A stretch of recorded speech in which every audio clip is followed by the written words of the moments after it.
ராமானுஜதயா பாத்திரம் ஞான வைராக்யபூஷணம் ஸ்ரீமத்வேங்கடநாதார்யம் வந்தே வேதாந்ததேசிகம் கலயாமி கலித்வம்சம் கவிம் லோகதிவாகரம் யஸ்ய கோபிः பிரகாசாபிராவித்யம் நிஹதம் தமஹ நந்தாதீபகடப்ரணர்த்தக மகாகாருண்யரக்தாம்பக श्रीनारायण पुरुषोत्तमपति श्रीरत्नकूटादिपान् वैकुण्ठेश्वर माधवं च कमलानाथं च गोपीपतिं नौमि एकादश नागपुर्यधिपतीन् सार्धं कलिध्वंसिना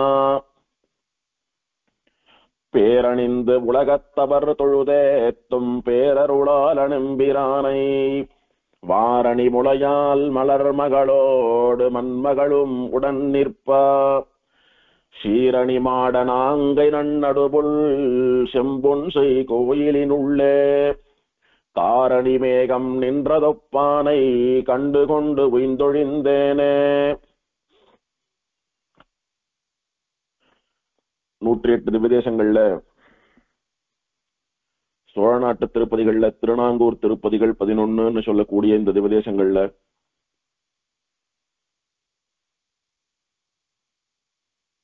திருச்செம்பொன்சை கோயில் என்கிற திவ்யதேசம்.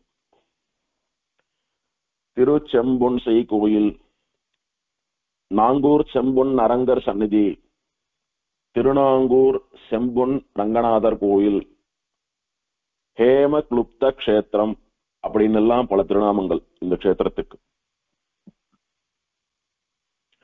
இந்த ஏகாதச ருத்ரால் 11 பேருக்கு சேவை கொடுத்த எம்பெருமான்கள்ல இந்த எம்பெருமான் ஸ்ரீரங்கத்துக்கு அருகே இருக்கக்கூடியதான சோழ நாட்டு திருப்பதிகள்ல 2வது திவ்யதேசம்னு சொல்லப்படுற உறையூர் அப்படின்ற திருக்கோழியிலே சேவை சாதிக்கக்கூடிய அழகிய மணவாள பெருமாள்.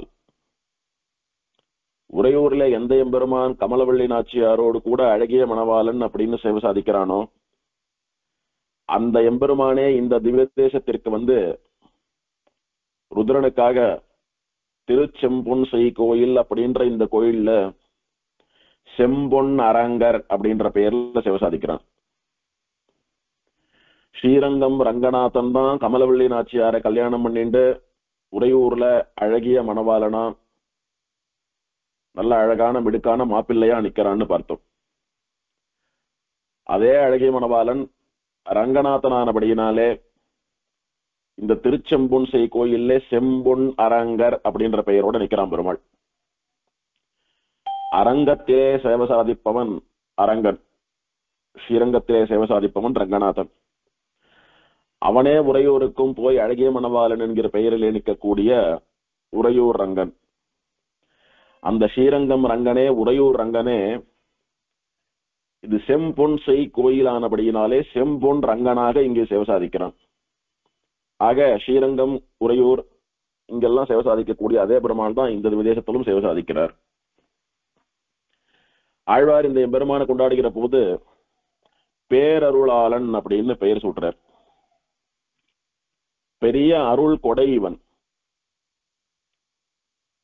அருள் அப்படின்னா கருணை தயைன்னு சொல்றோமோ இல்லையோ, அருளாளன் அப்படின்னா நல்ல கருணாமூர்த்தி, நல்ல தயாநிதி, அருள் கடல் அப்படின்னு சொல்றோம். எப்பேற்பட்ட அருளாளன் அப்படின்னா பேரருளாளன், மகா காருண்யமான மூர்த்தி, கருணை மழையை பொழியக்கூடியவன். ஆகையினால இந்த எம்பெருமானை ஆழ்வார் பேரருளாளன் அப்படின்னு மங்களாசாசனம் பண்றார். பெருமாள் இங்கே அல்லி மாமலர் நாச்சியார்னு சொல்லக்கூடிய ஸ்ரீதேவியோடும் பூமாதேவியோடும் சேர்த்து சேவை சாதிக்கிறான். இந்த கஷேத்திரம் திருநாங்கூரில் இருக்கக்கூடிய 6 திவ்யதேசங்கள்ல நடு திவ்யதேசமா திகழ்கிறது. அதாவது அந்த ஊருக்கு நடுநாயகம் போல இருப்பது. அந்த 6 கோயிலையும் ஒரு சின்ன மேப் மாதிரி பிளாட் பண்ணி பார்த்தோம்னா மத்த 5 பெருமாளும் பின்னாடி இருப்பா, இவர் ஒருத்தர் மாத்திரம் நடுவுல இருப்பார். அந்த மாதிரி நாங்கூருக்குள்ள இருக்கக்கூடிய 6 கஷேத்திரங்கள்ல நடுவான கஷேத்திரம், நடுவான கோவில் இது. ஊருக்கு நடுவுல இருக்கக்கூடிய பெரிய திருவின் நடுவில் இருக்கக்கூடிய கோவில். அப்படி நாங்கூருக்கு நடுவே இருக்கக்கூடிய கோயிலானபடியினாலே ஆழ்வார் இதை மங்களாசாசனம் பண்ணுகிற போது நாங்கை நன்னடுவுள் செம்பொன்சை கோயிலின் உள்ளே அப்படின்னு மங்களாசாசனம் பண்றார். நாங்கை நன்னடுவுள், திருநாங்கூர்னு சொல்லக்கூடிய இந்த நாங்கூருக்கு எக்ஸாக்ட் சென்டர்ல இருக்கிறபடினால நாங்கை நன்னடுவுள் அப்படின்னு ஆழ்வார் மங்களாசாசனம் பண்றார். இது இந்த திவதேசம் இந்த ஊருக்கு நடுநாயகமாக திகழ்கிறது அப்படின்னு கொண்டாடும்படியா ரசிக்கும்படியான ஒரு அனுபவம். திருமணிமாட கோயில், திரு அரிமேய விண்ணகரம், திரு தெற்றி அம்பலம், திருவன்புருடோத்தமம், திருச்செம்புன்சை கோயில், திரு வைகுந்த விண்ணகரம், இந்த 6 திவதேசங்கள் நாங்கூருக்குள்ளேயே இருக்கக்கூடிய 6 திருப்பதிகள். அந்த 6லே இது நடுநாயகமாக திகழ்கிறது. இதை பார்த்துட்டோமானா இந்த நாங்கூருக்குள்ள இருக்கிற இந்த திருநாங்கூர் திருப்பதிகள் 6 முடிகிறது. இனி ஒரு 3 மைல் 4 மைல் தூரத்துல சுத்தி இருக்கக்கூடியதான மற்ற 5 திருப்பதிகளுடைய அனுபவம் தொடர வேணும். பெருமாள் என்ன திருநாமம் பெருமாளுக்கு இங்கே?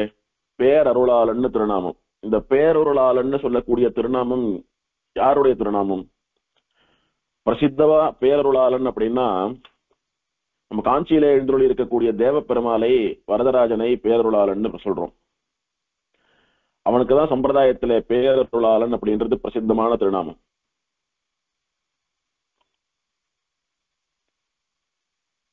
இன்னும் கூட சில பெருமாளை எல்லாம் ஆழ்வார் பேரருளாளன் மங்களாசாசனம் பண்றார்.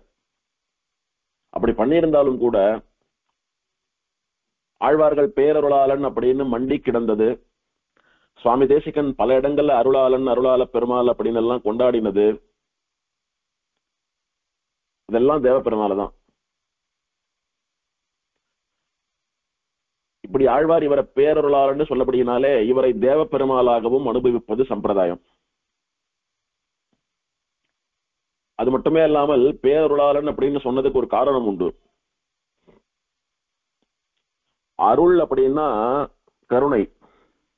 என்ன கருணை?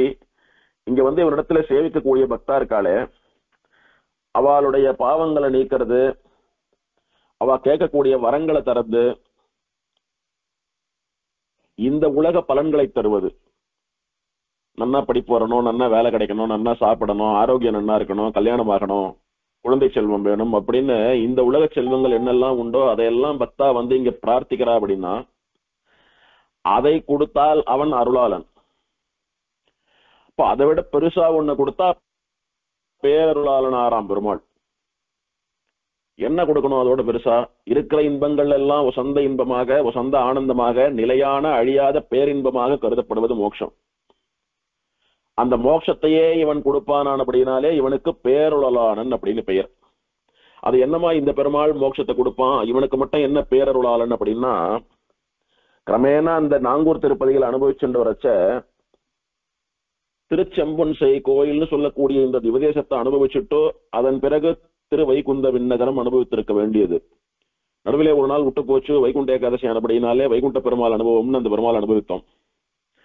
இவன் யார் யார் என்னன்னு கேட்கிறாளோ எல்லாத்தையும் கொடுத்துட்டு அவளுக்கு அருள் புரிந்து அருளாளனாக திகழ்பவன்.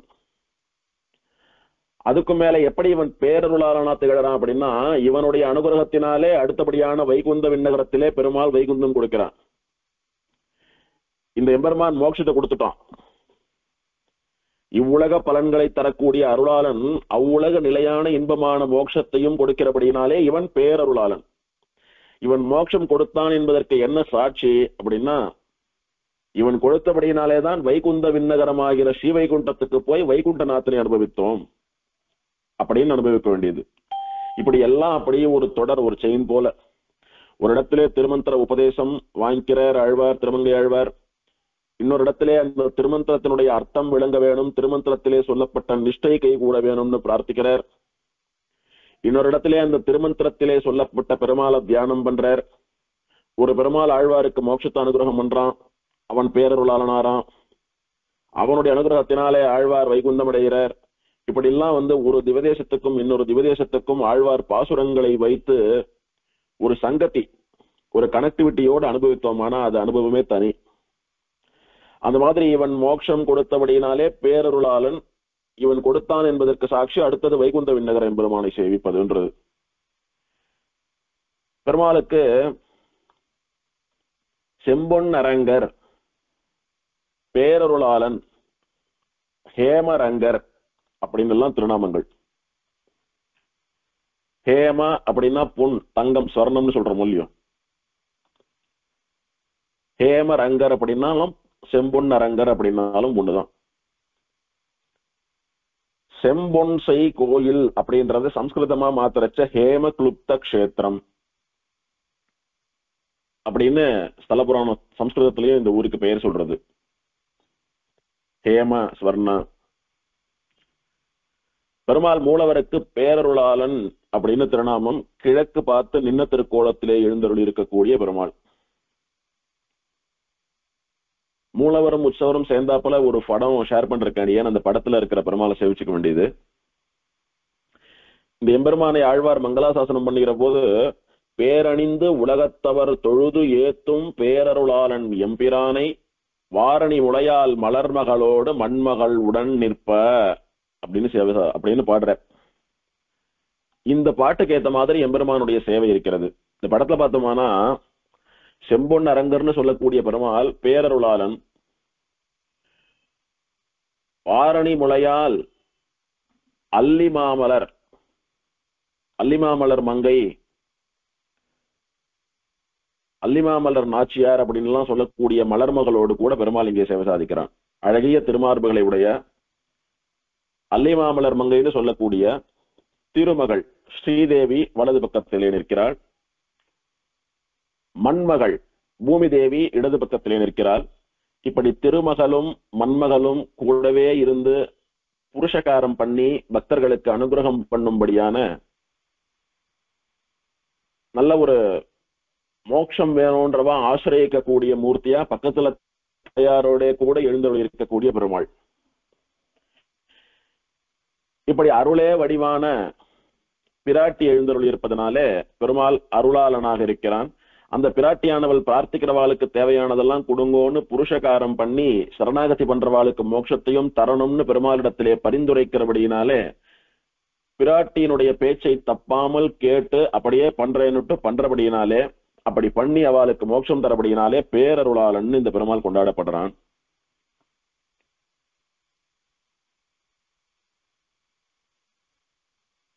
நின் அருளெனும் சீரோர் அறிவையானதென அப்படின்னு சுவாமி தேசிகன் கொண்டாடுறாரோ இல்லையோ. பெருமாளுடைய அருள், பெருமாளுடைய தயை இருக்க, அதுவே ஒரு அறிவையா பெண்ணாச்சு. அதுதான் பிராட்டின்ற. பிராட்டின்னு சொல்லக்கூடிய ஸ்ரீதேவி மகாலட்சுமி எல்லாம் சொல்லக்கூடிய தத்துவம், அந்த தெய்வம் யார் அப்படின்னா, பெருமாளே உன்னுடைய கருணையெல்லாம் ஒன்னா சேர்ந்து ஒரு பெண்ணா மாதிரி அந்த பெண்ணு தான் இப்போ மகாலட்சுமி ஸ்ரீதேவின்னு இருக்கா. அப்படின்னா என்ன அர்த்தம்? பிராட்டி கருணையே வடிவானவள், அருளே வடிவானவள், தயையே வடிவானவள். எப்படியானா ராமனை கொண்டாடுறச்ச ராமோ விக்கிரகவான் தர்மஹான்னுட்டு தர்மமே ஒரு உருவம் எடுத்து வந்தால், தர்மமே ஒரு வடிவம் கொண்டு ஒரு மனுஷனா ஒரு வியக்தியா வந்தா அதுதான் ராமன்னு சொல்றோமோ, அந்த மாதிரி தயையே, அருளே, கருணையே, கிருபையே ஒரு வடிவெடுத்து ஒரு பெண்ணா வந்தா அதுதான் பிராட்டி அப்படின்னு சுவாமி தேசிகன் கொண்டாடுறார். அப்படி கருணையே வடிவான பிராட்டி அவா ஸ்ரீதேவி என்றும் பூமி தேவி என்றும் ரெண்டு திருநாமங்களோட கூடவே இருந்து பெருமாளிடத்திலே நமக்காக புருஷகாரம் பண்ணுகிறபடியினாலே ஆச்சரியமா பெருமாள் இங்கே பேரருளானாக சேவை சாதிக்கிறான். பெருமாள் மேல் இரண்டு திருக்கரங்களாலே சங்க சக்கரங்களை ஏந்தி கொண்டு கீழே வலது திருக்கரத்தாலே அபயஹஸ்தம், அஞ்சேல் என்று வைத்த அபயஹஸ்தமும் அப்படின்னு பராசர பட்டர் சாதிக்கிறார். அஞ்சேல், பயப்படாதே அப்படின்னு எங்களுக்கு நீ ஆறுதல் சொல்வது போல வைத்துக் கொண்டிருக்கக்கூடிய, நான் இருக்கிறேன், உங்களை காப்பாற்றுகிறேன். அபயம், பயம் வேண்டாம் உங்களுக்கு, உங்களுடைய பயம் போய்விட்டது, நான் பார்த்துக்கிறேன், உங்களுடைய பயத்தை, உங்களுடைய நோயை, உங்களுடைய கஷ்டத்தை நான் தீர்க்கிறேன் என்று சொல்லி பெருமாள் நமக்கு அபயம் தரக்கூடிய அபயஹஸ்தம். இடது திருக்கையிலே ஒரு மிடுக்கோடு கூட பெருமாள் கதையை ஏந்தி கொண்டிருக்கிறார். அது துஷ்டர்களான நம்முடைய சத்ருக்களிடத்திலிருந்து நம்மளை காப்பாற்றுவதற்காக, நம்மை ரட்சித்து நமக்கு பாதுகாப்பு கொடுப்பதற்காக, நம்முடைய சத்ருக்களை நிரசனம் பண்ணுவதற்காக, அவளை சம்ஹரிப்பதற்காக ஒரு ஆயுதமாக கதையும் பெருமாள் ஏந்தி கொண்டிருக்கிறான். இப்படி விரோதி நிரசனம், சிஷ்ட பரிபாலனம் இரண்டையும் பண்ணி மோட்சத்தையும் தரக்கூடிய பெருமானா பிராட்டிமார்களோட சேர்ந்து சேவை சாதிக்கக்கூடிய பெருமாள். தாயாருக்கு ஆச்சரியமா அல்லி மாமலர் நாச்சியார்னு திருநாமம்.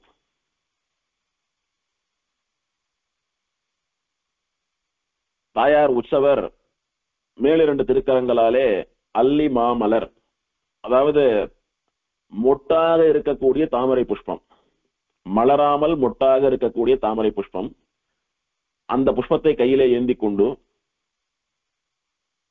அபயஹஸ்தமும் வரதஹஸ்தமும் ஒருங்கே காட்டிக்கொண்டு என் திருவட்டிகளை பிடித்துக்கொள், நான் இருக்கிறேன், உனக்கு அபயம் தருகிறேன் என்று நமக்கெல்லாம் சொல்லும்படியாக கருணை தோய்ந்த முகத்துடன் சேவை சாதிக்கிறாள் தாயார்.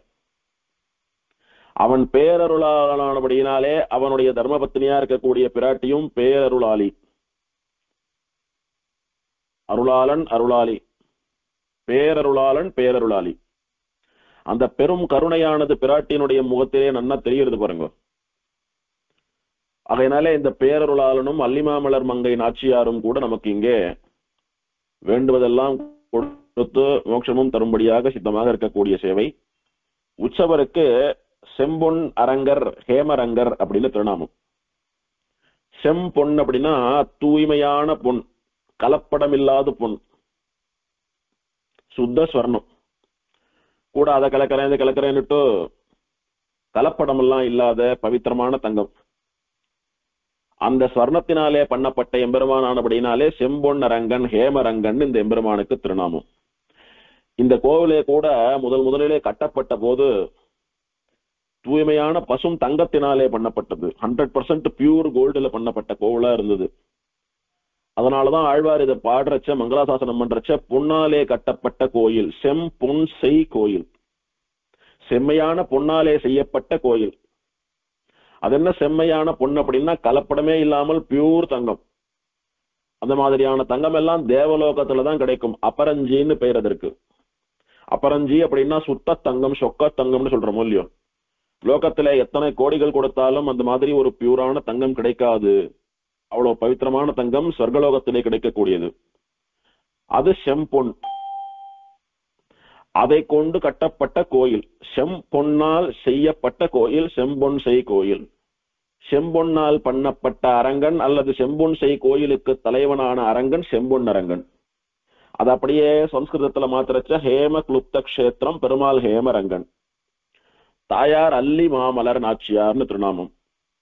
விமானம் கனக விமானம். கோவிலே சொர்ணத்துல பண்ணப்பட்டிருக்கிற போது விமானத்தை சொர்ணத்துல பண்ண மாட்டாளா? விமானமும் சொர்ண விமானமானபடினாலே ஸ்வர்ண கனக அப்படின்னு எல்லாம் பொண்ணுக்கு தங்கத்துக்கு பெயர் சொல்றபடினாலே ஸ்வர்ண விமானமாக கனக விமானம். இங்கே இவன் பேரருளாளனாக தன்னுடைய நித்திய விபூதியான வைகுண்டத்தை கொடுக்கிற பெருமாளானபடியினாலே இந்த விமானத்திற்கு நித்திய விமானம்னு கூட பெயர் உண்டு. அப்படின்னா என்னன்னா, இந்த நித்திய விமானத்துக்கு கீழ் இருக்கக்கூடிய இந்த பெருமாள் இவனும் நித்தியன், எப்போதும் இருக்கக்கூடியவன், அழியாதவன், சத்தியன். இவனுடைய திருவடிகளை ஆசிரியித்த பிரபன்னர்களான நமக்கு கூட தன்னுடைய நித்திய விபூதியான வைகுண்டத்தை கொடுத்து அவர்களையும் எப்போதும் இருக்கும்படியாக சத்தியமானவர்களாக நித்தியர்களாக மாற்றக்கூடியவன்.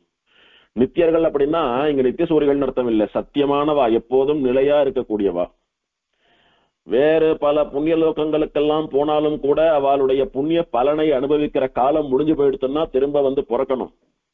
அப்படி இல்லாமல் சென்றால் திரும்பி வர முடியாததான சம்சாரத்திற்கு திரும்பி வருவதற்கு வாய்ப்பே இல்லாததான நிலையான பேரின்பத்தை தரக்கூடிய ஸ்ரீவைகுண்டத்திலே நம்மை எல்லாம் வைக்கக்கூடிய எம்பெருமான்.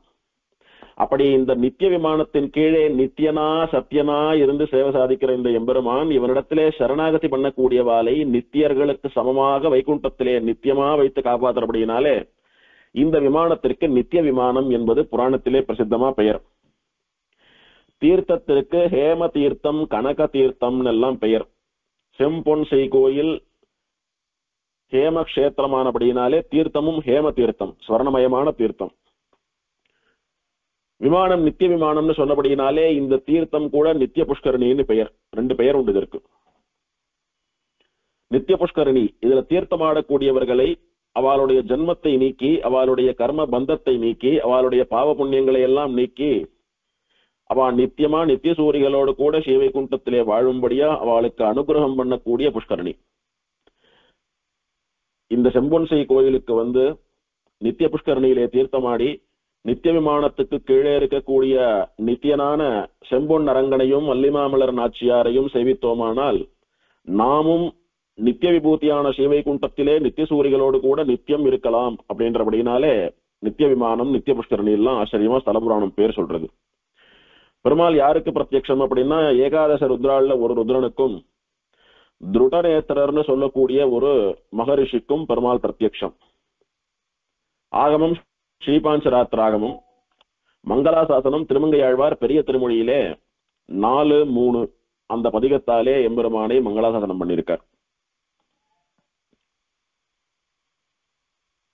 ஸ்தல புராணம்னு பார்த்தா பெருமாள் ஸ்ரீராமன் சக்கரவர்த்தி திருமகன் ராவண சம்ஹாரம் பண்ணிட்டான். ராவணன் ஒழிந்தான். யுத்தம் எல்லாம் முடிஞ்சு போயிடுச்சு. அவளுடைய இடத்துக்கு புறப்பட்டு போயிட்டா. பெருமாளும் தன்னுடைய ஊரான அயோத்தியாவுக்கு புறப்பட்டு போயிட்டார். போனா விட்ட பெருமாளுக்கு மனசுலே ஒரு குறை, ஒரு வாட்டம், ஒரு வருத்தம். என்ன அப்படின்னா ராவணன் துஷ்டன், சம்ஹரிக்கப்பட வேண்டியவன், எல்லாம் வாஸ்தவம். அவனை சம்ஹாரம் பண்ணது எல்லாம் சரிதான். அவனை சம்ஹரிக்கிறதுக்காகவே தானே வந்தோம், அதனால அதெல்லாம் சரிதான். ஆனாலும் கூட அந்த ராவணன் ஒரு பெரிய அசுரனா மகா பாப்பியா இருந்தாலும் கூட அவன் ஒரு பிராமணன். அவன் பிராமணன், அவனை நாம சம்ஹாரம் பண்ணிட்டோம், அதனாலே நமக்கு பிரம்மஹத்தி வந்துடுத்தோ அப்படின்னு, ஒரு பிராமணனை கொன்ன சாபம் நமக்கு வந்துடுத்தோ அப்படின்னு பெருமாள் திருவுள்ளப்படுறான். ஆனா இதெல்லாம் பெருமாளுக்கு ஒட்டாது. இருந்தாலும் கூட லோகத்திலே இருப்பவர்கள் பெருமாள் அன்னைக்கு சத்திரியனா ராமனா அவதாரம் பண்ணின போது இந்த மாதிரி ராவணன்னு சொல்லக்கூடிய ஒரு பிராமணனை சம்ஹாரம் பண்ணினா அதனால தப்பு பண்ணா யார வேணாலும் சம்ஹாரம் பண்ணலாம் போல் இருக்கு அப்படின்னுட்டு யாரானும் பின்னாடி வரவா நினைச்சுக்க போறாளேன்னுட்டு அவ நினைக்காம இருக்கணும்னு பெருமாள் தனக்கு ஒட்டாத தோஷத்தை ஒட்டுவது போல ஏறிட்டுக் கொள்கிறான்னு இதை புரிந்து கொள்ள வேணும். இந்த ராமாவதாரமே ராவண சம்ஹாரத்துக்காக தானே. அப்புறம் ராவணனை சம்ஹாரம் பண்ணிட்டு அப்புறம் என்ன பிரம்மத்தி தோஷம்னு அதுக்கு பெருமாள் வருத்தப்படுறது அப்படின்னா, அதெல்லாம் மத்தவா பண்ணக்கூடாது, மத்தவா புரிந்து கொள்ள வேணும். பகவான் பண்ணக்கூடிய காரியம் வேற, நாம பண்ணா அது கொலைன்னு பேர். அவன் பண்ணினானா அது அவதார காரியம், அது அதற்கு சம்ஹாரம்னு பெயர். இப்ப நாம யாரையான ஒருத்தரை பண்ணிவிடுறோம் அப்படின்னா அதுக்கு சம்ஹாரம்னு பெயர் இல்லை. நமக்கு சம்ஹரிக்கக்கூடிய சக்தி, தகுதி, பவர் எல்லாம் கிடையாது. பெருமாள் சர்வலோகத்துக்கும் ஈஸ்வரனானபடியினாலே கஷ்டப்படக்கூடியவாளை காப்பாற்ற வேணும், தர்மத்தை ஸ்தாபனம் பண்ண வேணும் அப்படின்னா அவன் அதுக்கு தேவையான காரியமான வதைன்னு சொல்லக்கூடிய சம்ஹாரத்தை பண்ணினானாதான் தர்மமானது நிலைத்து நிற்கும், நல்லவா காப்பாற்றப்படுவா, லோகம் சுபிக்ஷமா இருக்கும். அந்த தகுதி பகவானுக்கு தான் உண்டு. அதனால அவன் பண்ணான்னுட்டு மத்தவ ஆரம்பிக்க கூடாது. யாரா இருந்தாலும் தர்மம் என்பது பொது அப்படின்னு உணர்த்த வேணும் என்பதற்காக பெருமாள் தனக்கு பிரம்மஹத்தி தோஷம் வந்துவிட்டதா உணர்றான் பெருமாள். நமக்கு அதை அபிநயித்து நடித்து காட்டுகிறான் பெருமாள். அப்படி வந்துடுத்தோன்னு வருத்தப்படுறான் பெருமாள். இந்த பிரம்மஹத்தி தோஷத்தை போக்கிக் கொள்ள வேணும், என்ன பண்ணலாம் அப்படின்னு ஆலோசனை பண்ணி பெருமாள் தீர்த்த யாத்திரையை சங்கல்பிச்சுண்டு அயோத்தியிலிருந்து புறப்படுறான். புறப்பட்டு எங்கையெல்லாம் புண்ணிய தீர்த்தங்கள் உண்டோ அந்த புண்ணிய தீர்த்தங்கள்ல எல்லாம் போய் ராவணன்னு சொல்லக்கூடிய பிராமணனை சம்ஹாரம் பண்ணினபடினாலே அந்த பிரம்மஹத்தி தோஷமானது எனக்கு போக வேண்டும் அப்படின்னுட்டு சங்கல்பம் பண்ணிட்டு புண்ணிய கஷேத்திரங்கள் தோறும் போய் புண்ணிய நீர் ஆடிக்கொண்டு தீர்த்தம் ஆடிட்டு வரான் பெருமாள். அப்படி வந்தபோது ஸ்ரீரங்கத்துக்கு போய் காவேரியிலே தீர்த்தமாடி உபய காவேரி மத்தியனான ஸ்ரீரங்கநாதனையும் கூட சேவிக்கிறான். அப்பவும் பெருமாளுக்கு அந்த குறை மனசை விட்டு போகவே இல்லை.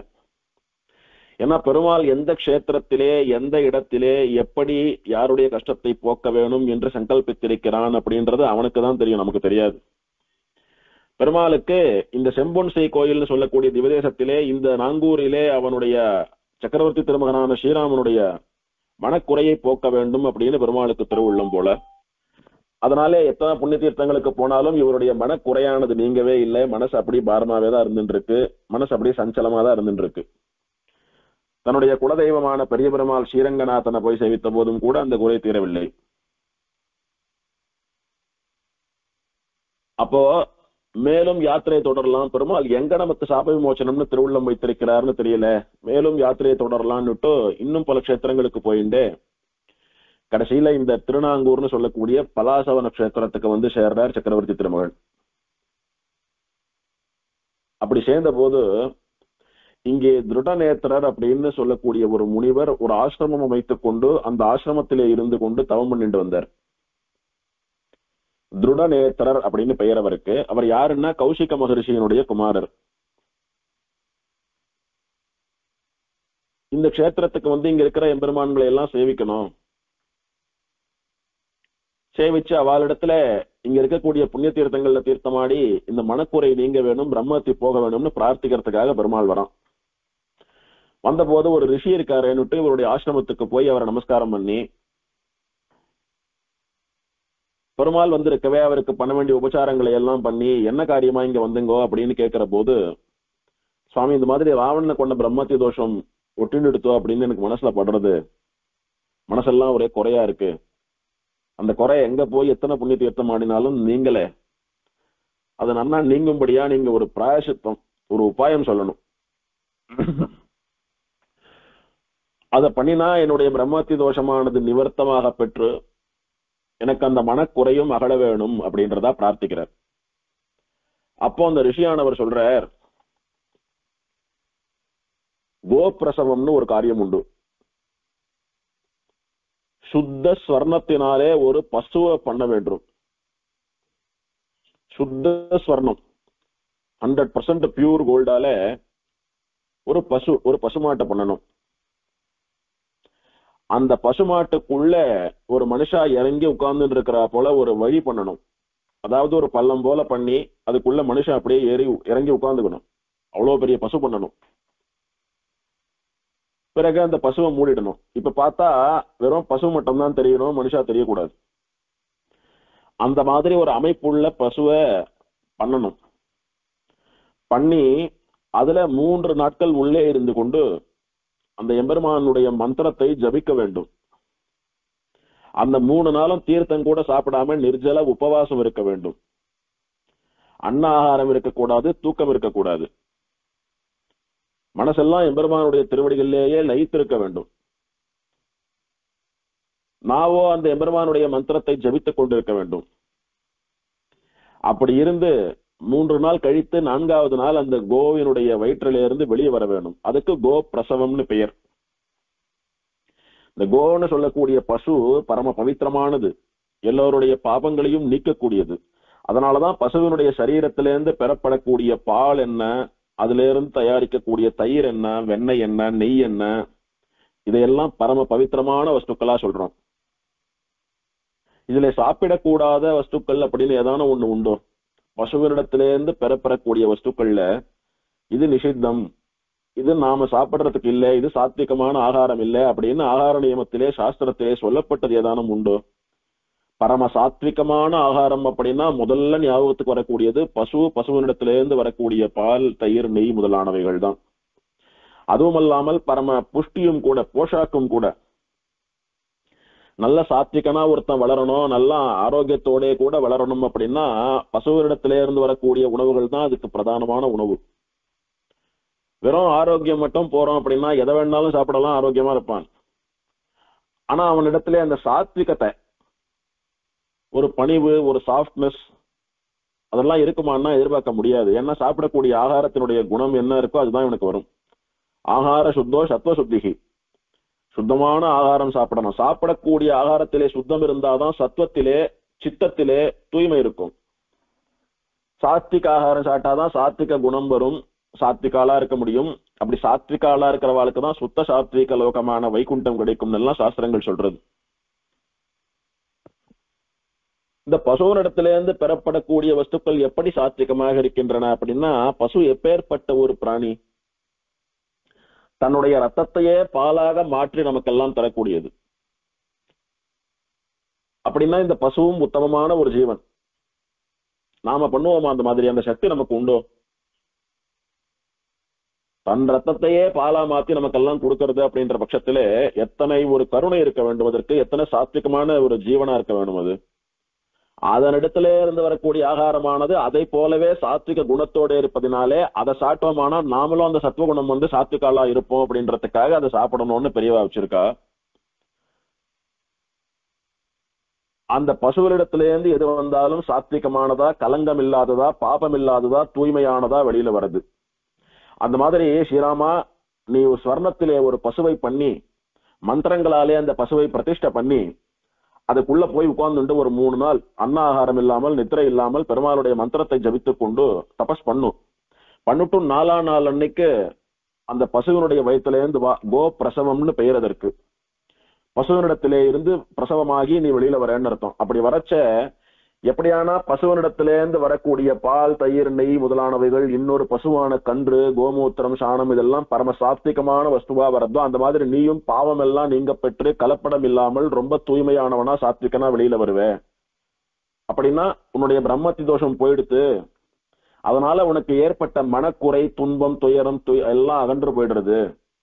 நீ வரச்ச ரொம்ப சுத்தமா பாப்பங்கள்லாம் இல்லாம ஃப்ரீயா வர அப்படின்ற மாதிரி சொல்றார். பெருமாளுக்கு இது நல்ல ஆலோசனையா படுறது. சரி சுவாமி, அதுக்கு நான் ஏற்பாடு பண்றேன்னுட்டு சுத்தமான தங்கத்தினாலே இவர் ஏறி உள்ள உட்கார்ந்துக்க கூடிய அளவுக்கு ஒரு பெரிய ஸ்வர்ண பசுவை பண்றார். கலப்படம் இல்லாம சொக்க தங்கத்திலே செம் பொன்னாலே பண்ணுகிறார் ஒரு பசுவை.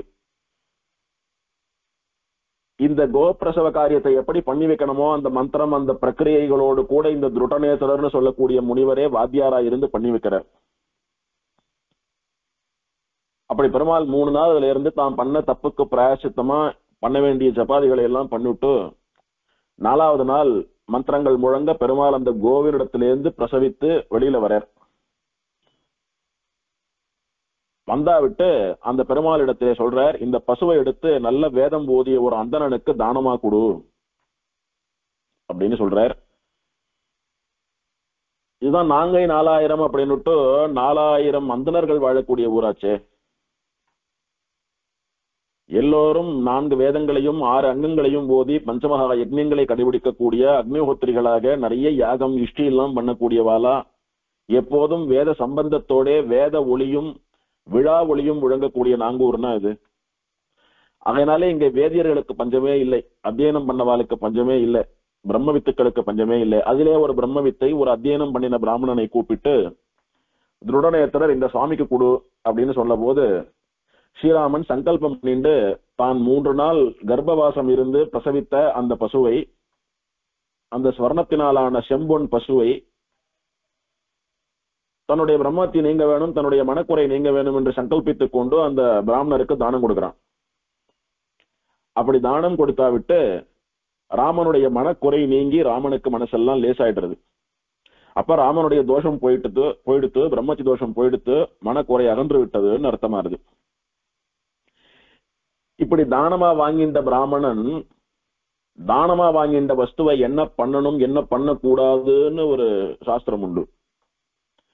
நாம தானம் பண்ணக்கூடிய பொருளை அவன் இன்னொருத்தருக்கு தானம் பண்ணக்கூடாது, பணத்துக்கோ பொருளுக்கோ விற்கவும் கூடாது. யாருக்கு என்ன தானம் கொடுக்கிறோமோ அதை அவ தனக்குன்னு பயன்படுத்திக்கணும். அதை வித்து பணம் பண்ணக்கூடாது, இல்ல அதை கொடுத்து வேற பொருள் வாங்க கூடாது, இல்ல இவ அதை ஒருத்தருக்கு தானம் பண்ணக்கூடாது.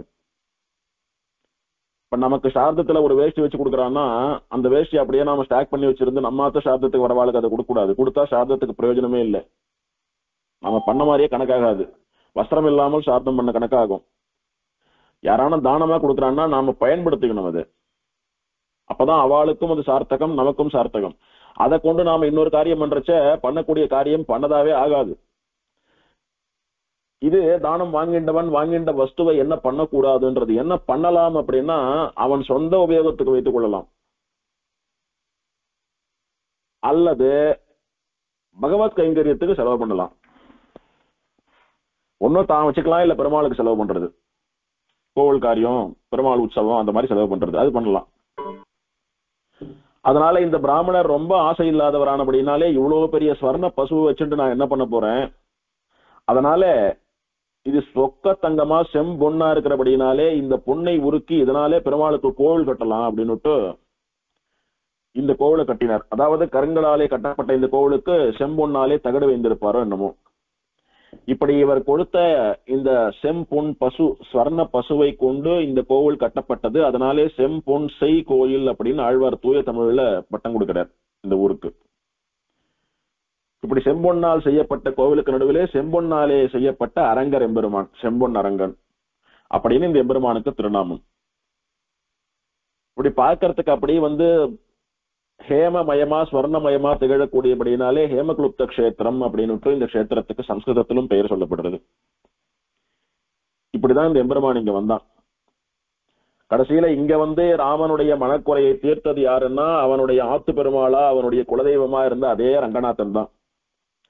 ஸ்ரீரங்கத்திலே இருக்கக்கூடிய பெருமாள் உறையூரிலே போய் அழகிய மணவாளனா காட்சி கொடுத்த அந்த பெருமாள் தான் இங்க ஹேமரங்கனா செம்பொன் அரங்கனா சக்கரவர்த்தி திருமகனுடைய மனக்குறையையும் தீர்த்தான். அதுவும் இல்லாமல் இன்னொரு ஸ்தலபுராணமும் உண்டு. காஷ்யபன் அப்படின்னு ஒரு பிராமணன். அந்த பிராமணனுடைய சொந்த ஊர் காஞ்சிபுரம். காஞ்சிபுரத்திலே காஷ்யபன் சொல்லக்கூடிய அந்த பிராமணன் ரொம்ப வறுமையில இருந்தான். ஆகாரத்துக்கு கூட வசதி இல்லை, ரொம்ப வறுமை. அப்படி இருக்கக்கூடியவனுக்கு என்ன பண்ணினா தான் வறுமையிலிருந்து மீளலாம், ஓரளவுக்கு சுகமா இருக்கலாம் அப்படின்னு பெரியவாரிடத்துல ஆலோசனை கேட்கிற போது, வழக்கம் போல புண்ணிய தீர்த்தங்கள்ல போய் தீர்த்தமாடிந்து புண்ணிய கஷேத்திரங்கள்லாம் சேவிச்சுண்டு வா அப்படின்னு சொல்றா. இவன் காஞ்சிபுரத்துல இருந்து ஆரம்பித்து எல்லா ஊருக்கும் போய் தீர்த்தமாடின்னு சேவிச்சுண்டு வரச்ச, அந்தந்த ஊர் ஸ்தல புராணத்தை கேட்டு அனுபவிச்சு சேவிச்சுண்டு வரச்ச, இங்க பெருமாள் ராமனுடைய சாபத்தை தீர்த்த பெருமாள், ராமனுடைய மனக்குறையை போக்கிய பெருமாள், அதுவும் இல்லாமல் ஸ்வர்ணத்திலே செய்யப்பட்ட கோவில் ஸ்வர்ண பெருமாள் அப்படின்னு சொன்னபடினாலே இங்க வந்தா வளம் மிக்க பொன்னாலான இந்த எம்பெருமான் கோயிலை சேவித்தோமானா நமக்கு வறுமை தீரும் அப்படின்னு இங்க வரான். ஒரு யோகியானவர் ஒரு ரிஷியானவர் இதை சொல்லி அனுப்புறாரு அவனுக்கு, இங்க போ, அந்த செம்பொன் செய் கோயில்ல போய் ராமனுடைய மனத்துயரை நீக்கிய பெருமாளிடத்திலே போய் அவன் சன்னதியில உட்கார்ந்துண்டு திரு அஷ்டாட்சரம்னு சொல்லக்கூடிய நாராயண அஷ்டாட்சரி மந்திரத்தை 32,000 தடவை 3 நாள் ஜபம் பண்ணு. பெருமாள் உனக்கு சேவை சாதித்து உன்னுடைய வறுமையை நீக்குவார் அப்படின்னு சொல்றார். இவர் இந்த செம்பொன் செய் கோயிலுக்கு இந்த நித்திய புஷ்கரணியிலே தீர்த்தமாடி 3 நாள் 32,000 முறை திருவஷ்டாட்சர மந்திரத்தை ஜபம் பண்றார்.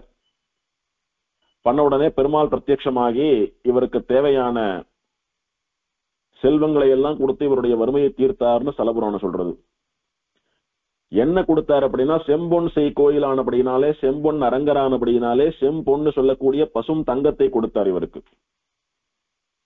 நிறைய பொண்ண பெருமாள் ஸ்வர்ணத்தை தானமா கொடுத்து, ஓ பிராமணனே இதை வச்சுண்டு கஷ்டம் இல்லாம காலத்துக்கு சுகமா ஜீவிச்சுண்டுவான்னு பெருமாள் கொடுக்கிறார். அப்படி கொடுத்தபடினாலே இது செம்பொன் செய் கோயில் என்று நிரூபிக்கப்பெற்றது அப்படின்னு ஸ்தலபுராணம் சொல்றது.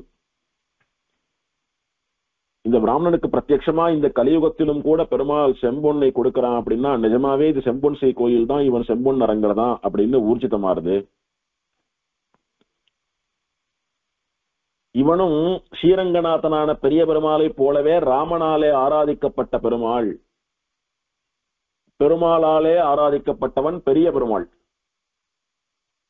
நாமெல்லாம் யார் ஆராதிக்கிறோம் சேவிக்கிறோமோ அவன் பெருமாள். பெருமாளான ஸ்ரீராமனே ஆராதித்தவன், ஸ்ரீராமனே சேவித்தவன் பெரிய பெருமாள்.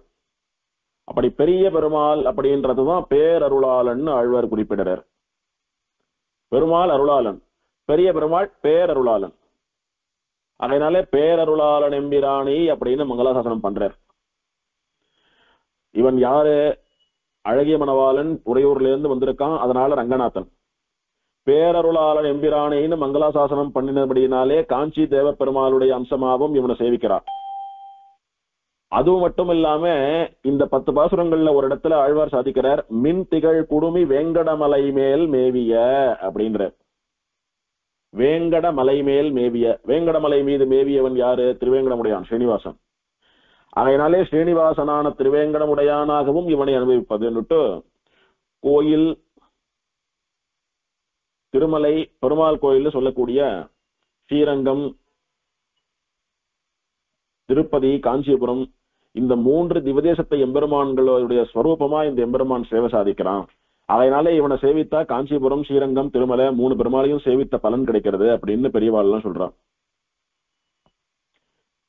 இப்படி பெருமாளாலே வடிவிடப்பட்ட பேரருளாளனாக, மோட்சத்தை தரக்கூடிய பேரருளாளனாக, அடியவருடைய வறுமையை ஒழித்து நிறைய செம்பொன்னை தானம் பண்ணின செம்பொன் அரங்கனாக எம்பெருமான் இங்கே ஆச்சரியமா சேவை சாதிக்கிறார். ஏகாதச ருத்ராளுடைய கோபத்தை போக்கி அவளுக்கு சாப விமோசனம் கொடுத்து நல்ல நிலையிலே வைத்த பெருமான். இவன் அவதாரம் பண்ணினது ஐப்பசி மாசம் சுவாதி நட்சத்திரத்தன்னைக்கு. ஆகையினாலே ஐப்பசி சுவாதி அன்னைக்கு தீர்த்தவாரி வரும்படியா 10 நாள் பிரம்மோற்சவம் இந்த பெருமாளுக்கு. ஆழ்வார் அனுபவம் திருச்செம்பொன் செய் கோயில்னு சொல்லக்கூடிய இந்த திவ்யதேசம் பெரிய திருமொழியிலே 4ஆம் 10 3ஆம் திருமொழியாலே ஒரு பதிகத்தினாலே 10 பாசுரங்களாலே மங்களாசாசனம் பண்ணப்பட்டது. பெருமாள் கூடவே பிராட்டிமார் இருந்தா ஜீவர்களுக்கு புருஷகாரம் பண்ணி அவளுக்கு வேண்டிய பலன்களை எல்லாம் வாங்கி கொடுத்து மோட்சத்தை வாங்கி கொடுப்பா. அதனாலே இங்க இருப்பது அடியவர்களுக்கு அனுகிரகம் பண்ணி அவளை நல்ல கதிக்கு அனுப்புறதுக்காகத்தான். அப்படின்றதுனால பெருமாள் மலர்மகள்னு சொல்லக்கூடிய பிராட்டியோடும் மண்மகள்னு சொல்லக்கூடிய பூமி தேவியோடும் கூட சேர்ந்து உபயநாச்சிமாரோட சேவை சாதிக்கிறான். இந்த எம்பெருமான ஆழ்வார் கொண்டாடுறச்ச பிறப்பொடு மூப்பொன்று இல்லவன் தன்னை, ஜன்மா கிடையாது இவனுக்கு. இவன் வரான் அப்படின்னா அவதாரம் தான். அது அவதாரம் அப்படின்னா மேல இருக்கக்கூடிய வஸ்து கீழே இறங்கி வருது. உத்தமமா மேல பவித்திரமா பெரிய இடத்துல இருக்கக்கூடிய இவன் எதுக்கு கீழே இறங்கி வரணும் அப்படின்னா நம்மளை மேல ஏற்றுவதற்காக.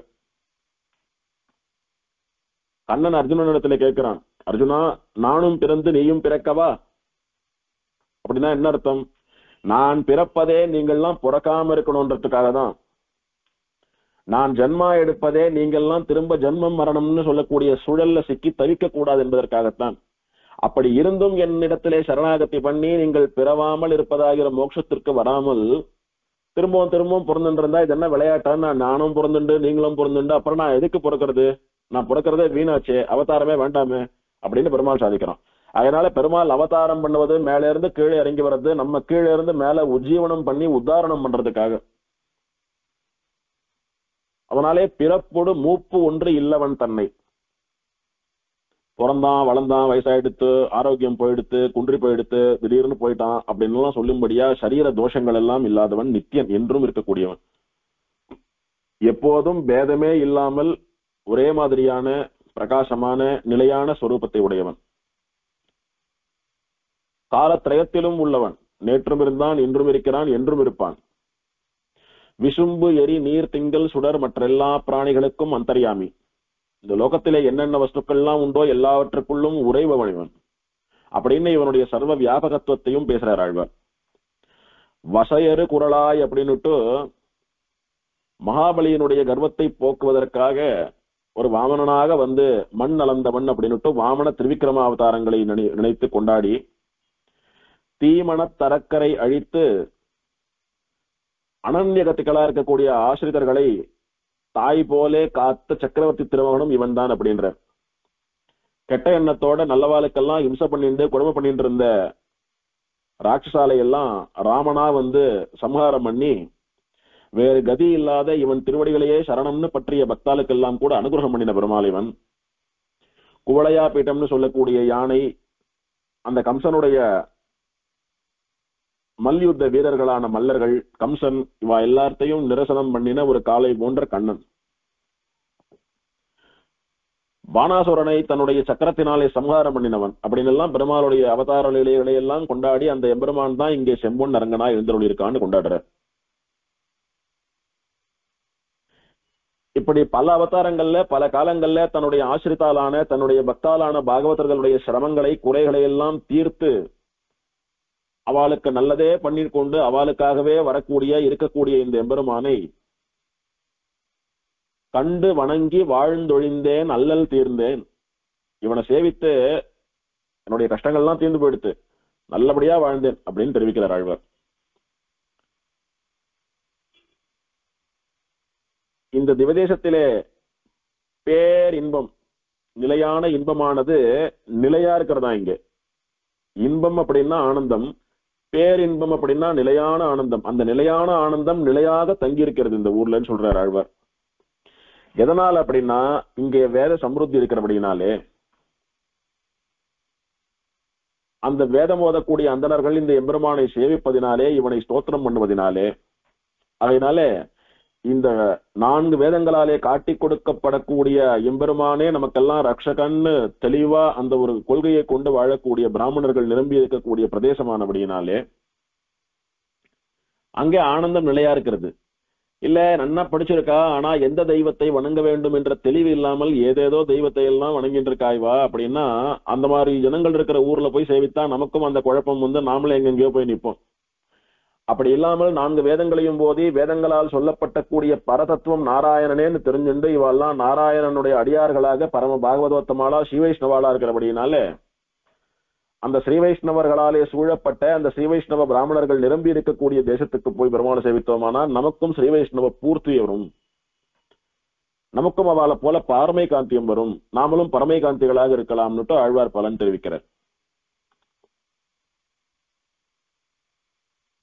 பேரணிந்து உலகத்தவர் தொழுதேத்தும் பேரருளாலெம்பிரானை வாரணி முலையால் மலர் மகளோடு மண்மகளும் உடன் நிற்ப சீரணி மாடனாங்கை நன்னடுவுள் செம்பொன்சை கோயிலினுள்ளே காரணி மேகம் நின்றதொப்பானை கண்டு கொண்டு உய்ந்தொழிந்தேனே. ஆழ்வார் குறிப்பா இந்த பெருமாளை பாடுறச்ச ஒரு பாசுர முடிவிலையும் உயிர்ந்தொழிந்தேனே வாழ்ந்தொழிந்தேனே அப்படின்னு எல்லாம் தான் உஜ்ஜீவித்ததை சொல்றார் ஆழ்வார். இந்த பெருமானை ஆசிரியச்சேன், என்னுடைய கஷ்டங்கள் எல்லாம் போயிடுத்து, நான் மேல வந்துட்டேன் அப்படின்னு தன்னுடைய உஜ்ஜீவனத்தை சொல்றார் ஆழ்வார். அப்படின்னா என்ன அர்த்தம்? என்னுடைய கஷ்டத்தை தீர்த்து என்ன உஜ்ஜீவனம் பண்ணின பெருமாள் உங்களையும் கூட உஜ்ஜீவனம் பண்ணுவான், நீங்களும் கரையேறலாம்.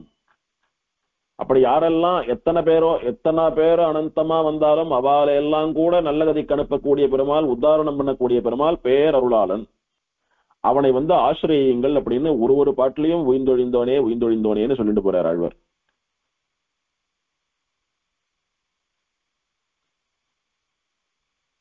அவன் எப்படி இருக்கான்னா, மலர்மகளும் மண்மகளும் உடன் நிற்பன்னு பிராட்டிமாரோட கூட பிரியாமல் இருக்கிறான். எங்கிருக்கிறான்? ஷீரணி மாட நாங்கை நன்னடுவுள் செம்பொன் செய் கோயிலுள்ளே. பெரிய மாட மாளிகைகளாலே அழகு செய்யப்பட்ட ஒரு பெரிய நாங்கூர்னு சொல்லக்கூடிய நகரம். அந்த நாங்கூருக்கு நடுவில் எக்ஸாக்ட் சென்டர்ல நடுநாயகமாக செம்பொன் செய் கோயில்னு சொல்லக்கூடிய இந்த திவதேசமும் இந்த கோவிலும் உண்டு. அது செம்பொன் செய் கோயில், செந்நிறமான தங்கத்தை கொண்டு பண்ணப்பட்ட கோவில். அதுல பெருமாள் கருநிறத்திலே காரணி மேகமாக மழை மேகம் போல கருத்த நிறத்திலே நின்று கொண்டிருக்கிறானாம். செம்மையான கோவிலுக்குள்ளே கருமையான மேகமாட்டம் பெருமாள் நின்று இருக்கான். அது காரணி மேகம்னு சொல்லக்கூடியது கருமேகம்னு கார்மேகம்னு நிறத்தை மட்டும் குறிப்பதல்ல. இந்த மழை மேகம் எப்படி எப்ப ஒன்னாலும் சித்தமா மழையை பொழியும்படியா நிக்கிறதோ அந்த மாதிரி யார் வந்தாலும் அவளுக்கு அருள் மழையை பொழியக்கூடிய பேரருளாளனாக எம்பெருமான் இருக்கிறான். ஆகாஷாத் பதிதம் தோயம்னு பெருமாள் கீதையில சாதிக்கிறது போல ஆகாசம் மழைய ஜலத்தை நல்லவா கெட்டவா வேண்டியவா வேண்டாதவான்னு பார்த்துலாம் கொடுக்காது. இங்க நல்லவாளே இருக்கா, இந்த ஊர்ல பெய்யணும், இந்த ஊர்ல ஒரு துஷ்டம் இருக்கா அவனுக்காக பெய்யக்கூடாதுன்னு கிடையாது. ஒரு நல்லவன் இருந்தாலும் எல்லோருக்கும் மழை பொது. அந்த மாதிரி மழையானது எப்படி எல்லாருக்கும் பொதுவா அனுகிரகம் பண்றதோ அந்த மாதிரி இந்த எம்பெருமான் யார் வந்து இவனுடைய திருவடிகளை ஆசிரியத்தாலும் அவளை திருத்தி பணி கொண்டு அனுகிரகம் பண்ணக்கூடியவன். அதனாலே காரணி மேகம் மழை மேகத்தை போல கார்மேகத்தை போல இருக்கக்கூடிய பெருமான்.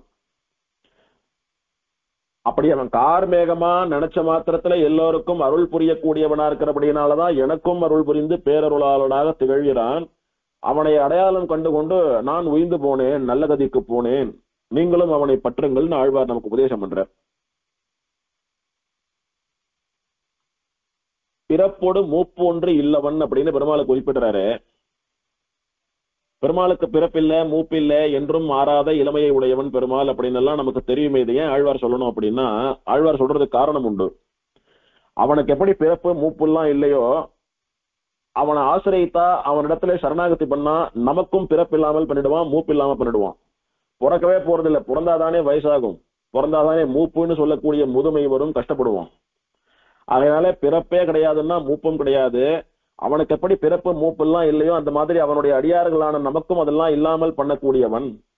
சரி சுவாமி, பிறப்பு மூப்பு எல்லாம் இல்லாம பண்ணிவிட்டான், அதனால என்ன பிரயோஜனம்? பெரிய இன்பம் தருவான், நிலையான பேரானந்தம் கொடுப்பான். பேதியா இன்ப வெள்ளத்தை, இன்பம் இல்ல இன்ப வெள்ளத்தையே தருவான் பெருமான்.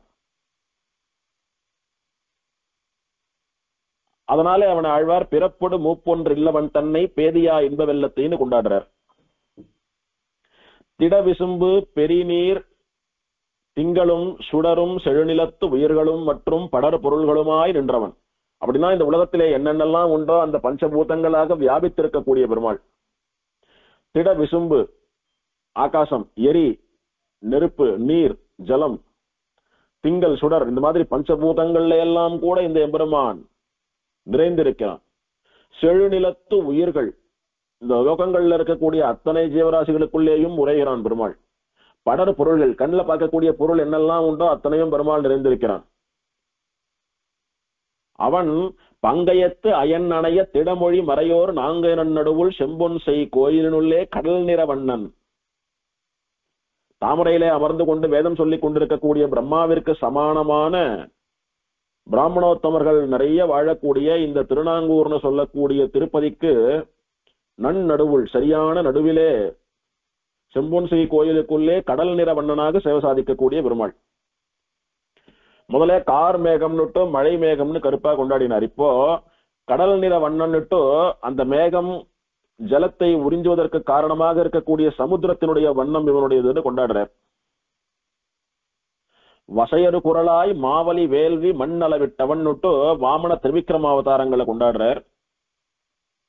அசைவரும் அமரர் அடி இணை வணங்க அலைகடல் துயின்ற அம்மான். தேவர்கள்லாம் போய் எங்களை காப்பாத்து எங்களுடைய கஷ்டத்தை தீருன்னு சொல்லும்படியா க்ஷீரசாகரம்னு சொல்லக்கூடிய திருப்பார்கடலிலே சயனித்துக் கொண்டிருந்த எம்பெருமான். திசை முகன் அணையோர் நாங்க நடுவுள் செம்பொன் செய் கோயிலினுள்ளே உயர்மணி மகுடம் சூடி நின்றானை. திசைமுகன்னா திசைக்கு ஒரு முகத்தை வைத்துக் கொண்டிருக்கக்கூடிய நான்முகன், 4 திசைக்கு 4 முகமா வச்சுட்டு இருக்கக்கூடிய பிரம்மா. அவனுக்கு சமானமான வேத ஓதிய அந்தணர்கள் இருக்கக்கூடிய இந்த நாங்கூருக்குள்ளே செம்பொன் செய் கோயிலிலே உயர் மணிமகுடம் சூடி நின்றான். நானே இந்த உலகங்களுக்கெல்லாம் ராஜா தலைவன். அதை எப்படி நிரூபிக்கிறார்?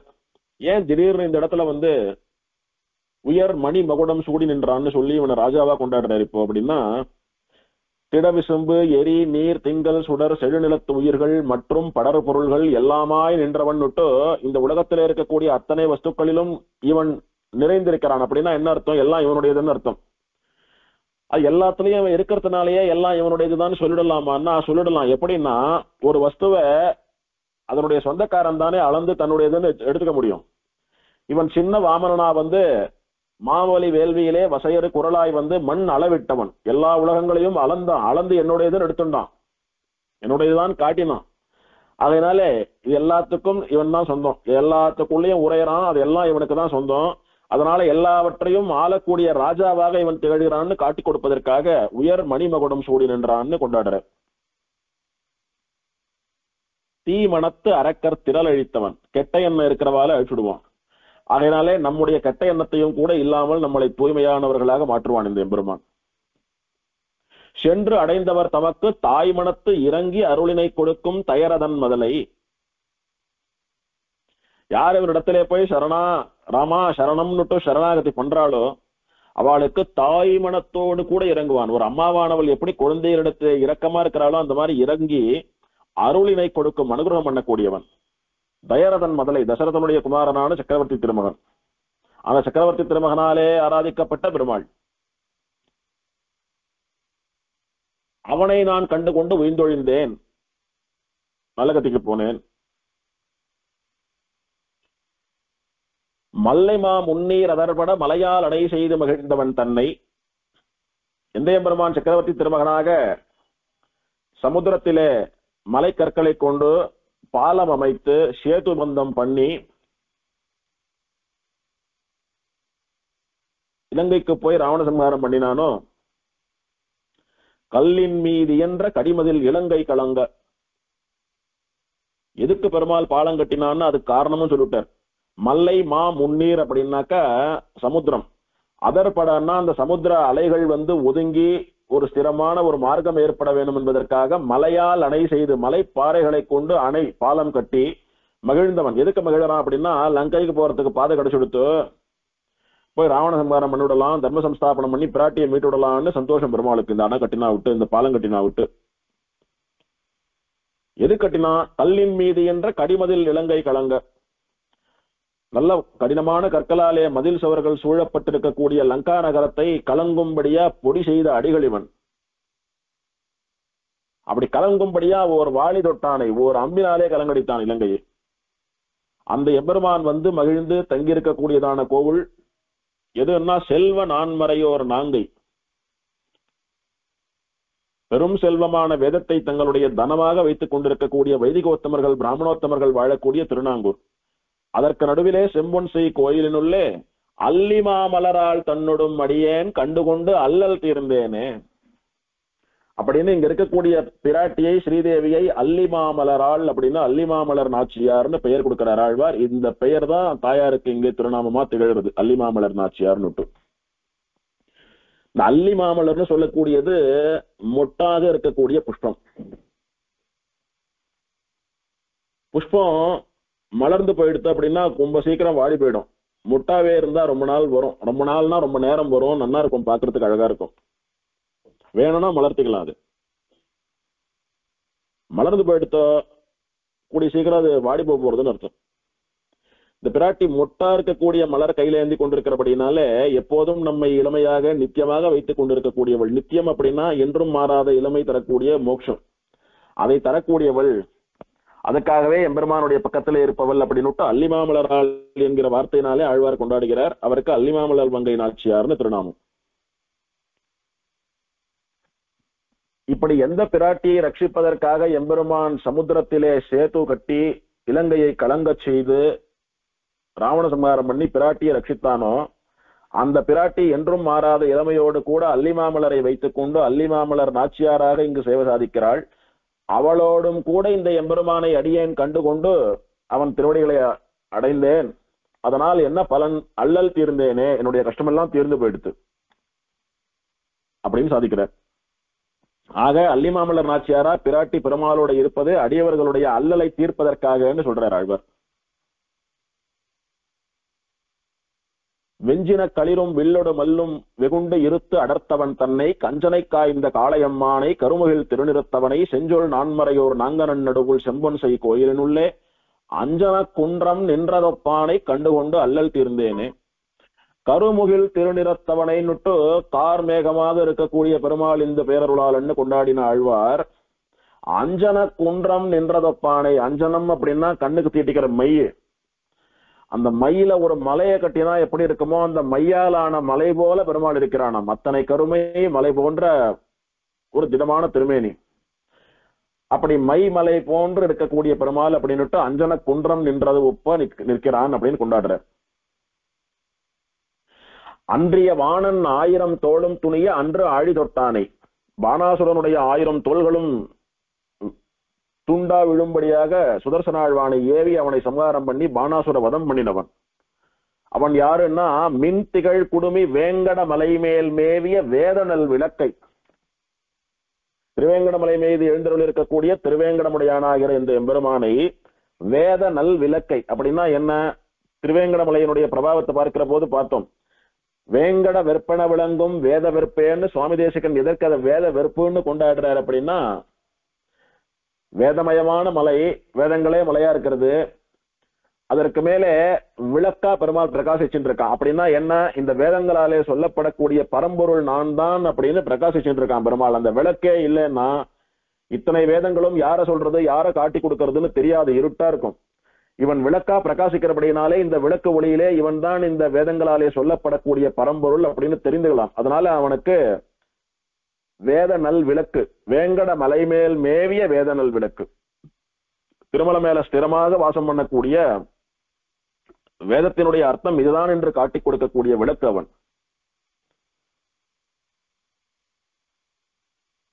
அவனை தென்திசை திலதம் அணையவர் நாங்கை செம்பொன்செய் கோயிலினுள்ளே மன்றது பொலிய மகிழ்ந்து நின்றானை வணங்கினான் வாழ்ந்தொழிந்தேனே.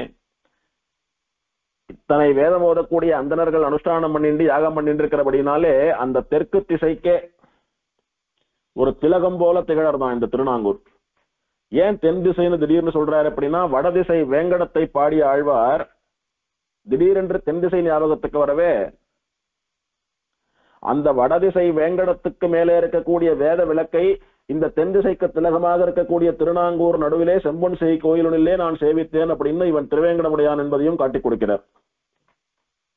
அவனை வணங்கி நான் வாழ்ந்தொழிந்தேனே, நான் வாழ்ச்சி பெற்றேன், நன்னா வாழ்ந்தேன் அப்படின்னா கடைத்தேறினேன்னு அர்த்தம், உஜ்ஜீவித்தேன். திடீர்னு வேதனல் விளக்குன்னு கொண்டாடுறாரு அப்படின்னா, வேதியர்கள் வேதம் ஓதக்கூடியவர்கள் பிரம்மாவுக்கு சமானமானவா, வேதத்திலே சொல்லப்பட்ட யாகங்களை பண்ணவான்னுட்டு இந்த அந்தணர்களுடைய வைதிக பிரக்கிரியையை வேத சமிருத்தியை கொண்டாடிண்டே வந்தார். இவா இத்தனை வேதம் ஓதக்கூடியவாளா இருக்காளே, அந்த வேதத்தினால அப்படி என்னதான் சொல்லப்படுறது, என்னதான் சிறப்பு வேதத்துக்கு அப்படின்னா, நான் தான் அந்த வேதத்திலே சொல்லப்படும் பரம்பொருள் அப்படின்னு காட்டி கொடுக்கக்கூடிய விளக்காக எவன் நிற்கிறானோ அந்த திருவேங்கடமுடையான் ஞாபகத்துக்கு வரவே இவர்கள் சதா சொல்லிக் கொண்டிருக்கக்கூடிய வேதத்தினாலே சொல்லப்படக்கூடிய பரதத்துவம் இதுன்னு தன்னை காட்டி கொடுக்கக்கூடிய வேதனல் விளக்கு இருக்கிறதே திருவேங்கடத்திலே, அது ஞாபகம் வந்துடுத்தோ அது இங்கதான் இருக்கு அப்படின்னு காட்டி கொடுக்கிறார். அதுவும் இதுவும் ஒண்ணுதான்ற. களங்கனி வண்ணா கண்ணனே எந்தன் கார்முகிலே என நினைந்திட்டு உளம் கணிந்திருக்கும் அடியவர் தங்கள் உள்ளத்துள் ஊரிய தேன்.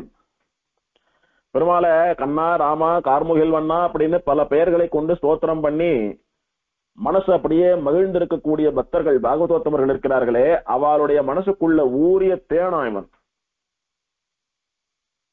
அவன் இந்த திருநாங்கூர் செம்பன் செய் கோயில்ல எழுந்தருள் இருக்கிறான். எதற்கு எழுந்தருள் இருக்கிறான் அப்படின்னா, வளங்கொள் பேரின்பம் மண்ணி நின்றானை, எல்லா ஐஸ்வர்யங்களையும் பேரின்பம்னு சொல்லக்கூடிய மோட்சங்களையும் நிலையான செல்வமாக உடையவன். அவனை ஆசிரியத்தா அந்த வளங்கொள் பேரின்பத்தை, ஐஸ்வர்யம் என்ன மோட்சம் என்ன எல்லாத்தையும் நமக்கு அனுகிரகம் பண்ணக்கூடியவன் இவன். அதனால நம்ம மனசிலே ஊறின தேன் போல இருக்கக்கூடிய தித்திக்கிற இந்த எம்பெருமானை சேவித்தோமானால் அவன் நமக்கு தேவையான எல்லாவற்றையும் கொடுப்பான்னு காட்டி கொடுக்கிறார். தேனமர சோலை நாங்கையன் நடுவுள் செம்பொன் செய் கோயிலினுள்ளே வானவர் கோணை கண்டமை சொல்லும் மங்கையார்வால் கலிகன்றி ஊனமில் பாடல் 9 ஒழிவின்றி கற்று வல்லார்கள் மான வெண்குடை கீழ் வையகமாண்டு வானவர் ஆகுவர் மகிழ்ந்தே. இந்த வளம் கொள் பேரின்பம் அப்படின்றதுக்கு ஆழ்வார் திரும்ப இந்த பாட்டுல வியாக்கியானம் பண்றார். ஐஸ்வர்யமும் தருவான் மோட்சமும் தருவான்னு சொன்னாங்க. எப்படின்னா அதுதான் பலனா சொல்றார். இந்த ஊனமில்லாத குற்றமே இல்லாத தோஷமே இல்லாத 10 பாசுரங்களை சேவிக்கிறவாளுக்கு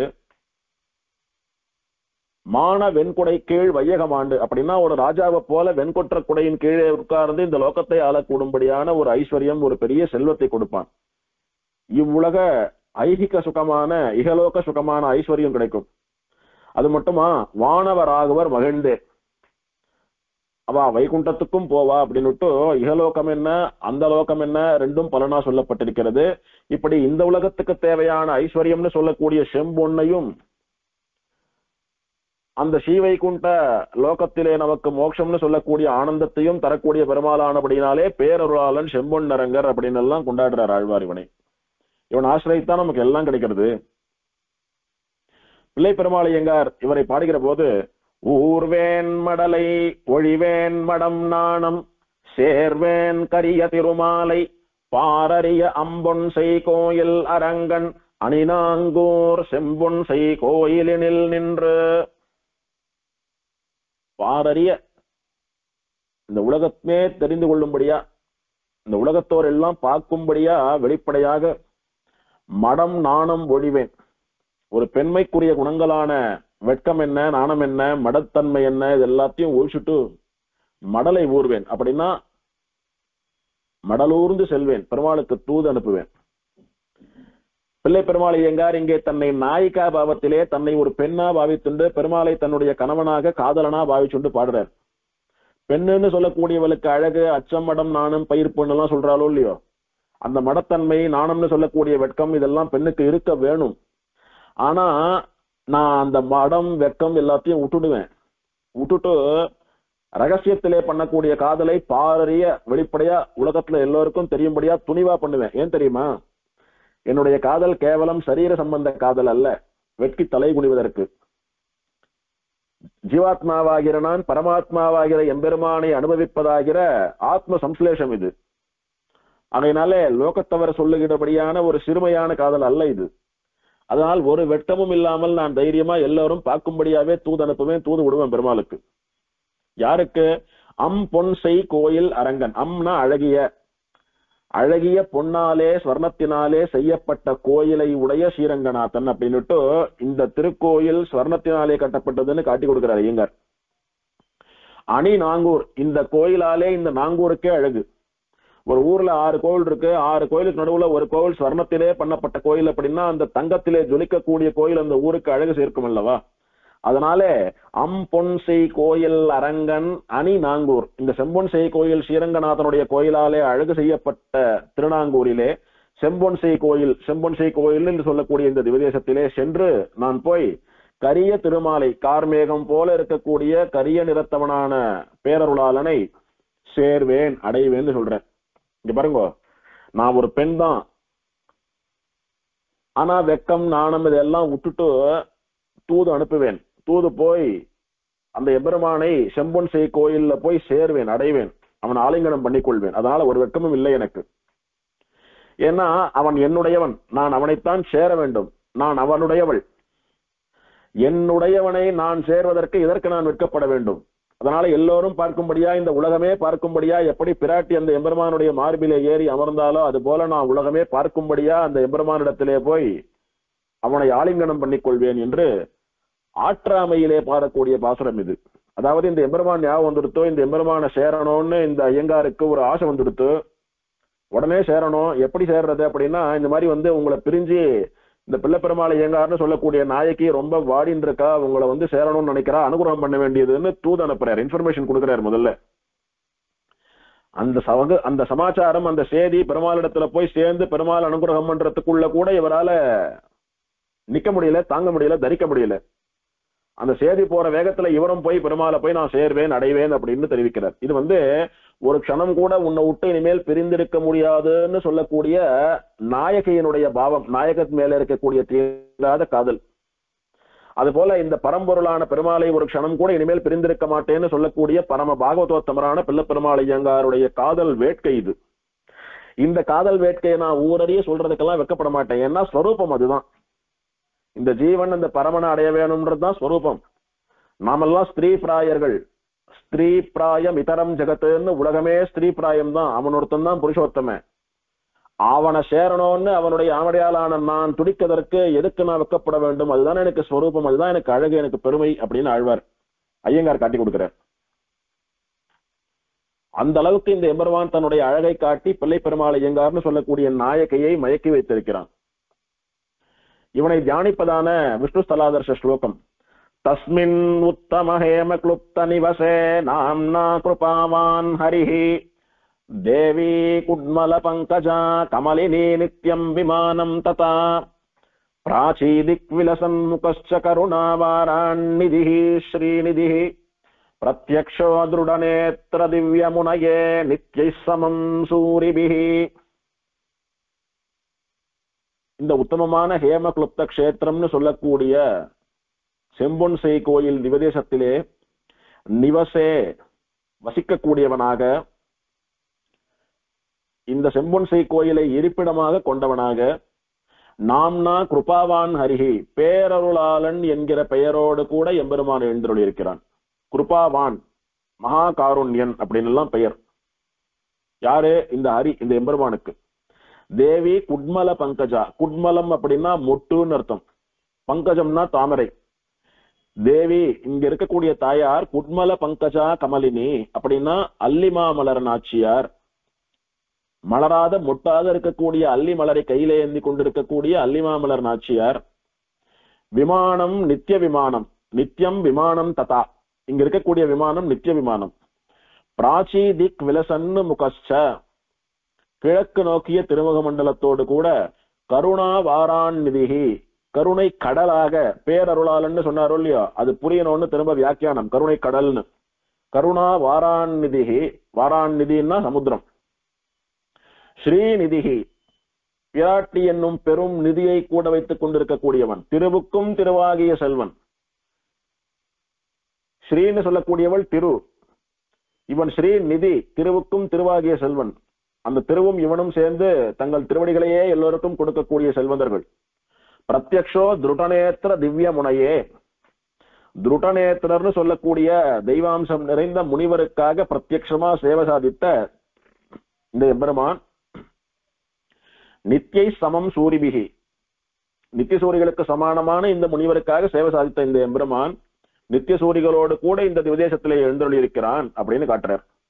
ஹேமக்ளுப்த கஷேத்திரம் என்ற செம்பொன்சை கோயில்னு சொல்லக்கூடிய திவதேசத்திலே பெருமாள் கருணை மிக்கவனா, மகா கருணாநிதியா, பேரருளாளனா, அல்லிமாமலர் நாச்சியாரோடு கூட நித்திய விமான நிழல்ல நித்திய புஷ்கரணி கரையிலே கிழக்கு நோக்கிய திருமுக மண்டலத்தோட திருடநேத்திர முனிவருக்கு பிரத்யக்ஷம் சாதித்தவனாக நித்திய சூரிகளாலே வழிபடப்பெற்று செம்பொன் அரங்கனாக நின்று அருள் பாலிக்கிறான் அப்படின்னு காட்டுறது.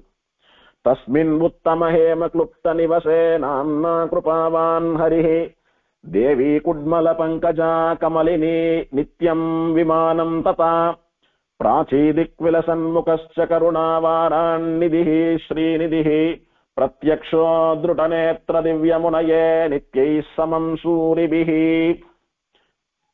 ஸ்ரீமதே ஸ்வேத புஷ்கரவல்லி நாயிகா சமேத ஸ்ரீ புஷ்கல வரதாய ஸ்ரீ ஹேமரங்கநாத பரபிரம்மனே நமஹ. அல்லிமாமலர் நாச்சியார் செம்பொன்னரங்கரு திருவடிகளே சரணம். திருமங்கையாழ்வார் குமுதவல்லி நாச்சியார் திருவடிகளே சரணம். சீரார் தூப்புள் திருவேங்கடமுடையான் திருவடிகளே சரணம்.